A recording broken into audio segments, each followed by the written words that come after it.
What's up, good people? Marco's here as always.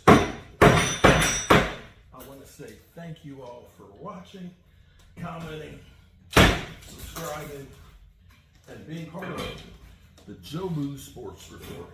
Without you guys, as well as you ladies, you know that this literally does not work. Hope everybody's having a great day. Doing my day job here, and we're remodeling the kitchen. I'm down to these base cabinets left here to take off the walls for the demo for today, and then I got to rip out tomorrow the tile and put in some new drywall to make it look purty. Not like Brock Purdy, just purty. Anyway, when I was taking a break for a few minutes, I got one of the Cowboys updates. Bad news for the Dallas Cowboys.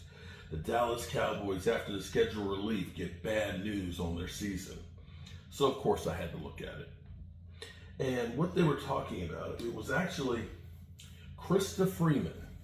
Krista Freeman says that the Cowboys will win 7.2% of their game. I'm sorry, 7.2 games. Okay? So, her rationale was using the point spread. The point spread because the Cowboys are underdogs in 10 of their games. Okay. So, she's assuming, so follow me here. This is how stupid that this whole idea is. Vegas has the point spread set up where the Cowboys are the underdog by 10 points. Not to win or lose, whether they're favored or not favored. For example, they're 7-point underdogs to the Eagles. Okay? And they're underdogs to pretty much everybody who had a playoff win. Okay. Now, how many times is Vegas 100% right? How many times? Just asking. How many times is Vegas 100% right? In that case, how often is anybody right? Because see, here's the thing about a point spread. The point spread is not necessarily about making it for who's going to win or lose. It's about making people bet equally on both sides. You follow me? The perception of the Cowboys after them going through the season that they just did is they're a terrible team. And so you have to entice people to put money on what is deemed a terrible team. So that's why you offer and say, hey, the Cowboys going to Philadelphia, we're going to give them 7 points. You say, yeah, the Eagles probably going to win, but are they going to win by 7? Yeah, you know what? I'm going to take that 7 points. And that's to get you to bet. Now, I look at it like this. If you're saying that the Cowboys are only going to win 7.2 games, which is taking the under, I look at it and say, the Dallas Cowboys, I believe, were second most in injuries games missed from their starters. Hopefully we won't be that injured this year, but there's no guarantee that we won't. You lost your quarterback. You lost 3 edge rushers before training camp was over. You lost your stud defender for 5 games. Your number 2 wide receiver you didn't get until, midway through the season. Your cornerback combination, you didn't actually have all your starting cornerbacks together until week 12, and that was only for 2 games because then you lost another one. And of course, Diggs was still coming back from injury. You had a new defensive coordinator. You did nothing to help your team, and you had Cooper Rush as your starting quarterback. Now, there's perception and then there's reality. Because when I was talking about Cooper Rush, I had Eagle fans saying, oh man, you just trashing Cooper Rush. It ain't like Cooper Rush ain't beat us before. What? Cooper Rush, in 3 starts against the Eagles, has 2 TDs and 5 interceptions. In one of those games, he threw for 45 yards. 45 yards. Don't try and act like Cooper Rush and Dak Prescott are the same.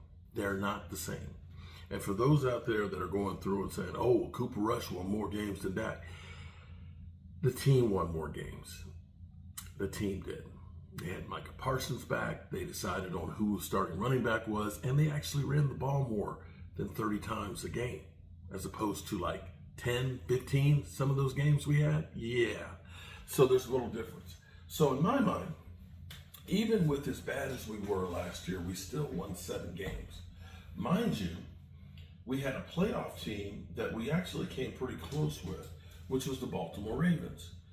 Baltimore, we lost 28-25. 28-25. We were actually close with Baltimore. And had we not touched the block punt past the line of scrimmage,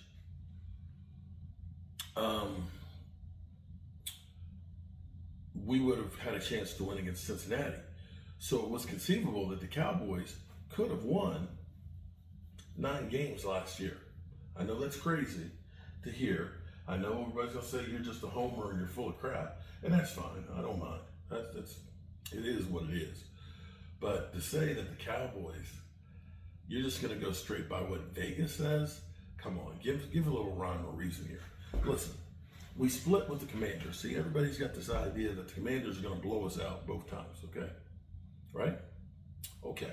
So we beat with Cooper Rush, one of those games. So let's say we do that again this year. That's Washington. I believe we got the Jets, we got the Carolina Panthers, we got the Bears, right?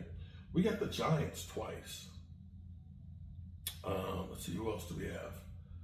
Denver, I think we got a chance in that game. I think we got a chance in one of the Eagle games right there. I'm trying to think, who am I missing too? Because we got the Giants twice, we got the Jets, we got Carolina, we got the Bears. Yeah, we're going to win more than those. And there's going to be a couple of these games that you're not expecting, you know, where you're looking and saying, oh, well, they're playing Minnesota. Well, Minnesota might come back down to earth from last year in the same way San Francisco did. So I'm taking the over on that one. All right, people. I got to get back to getting this out. They went crazy when they built this place, man. Boy, this isn't like some Home Depot cabinets in this joint. This is some serious shit.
This is how you do it. Na na na na na. This is how we do it. Friday night. Party is here on the west side. So I reach for my 40 and you pull it up. Keys to my truck. Peace.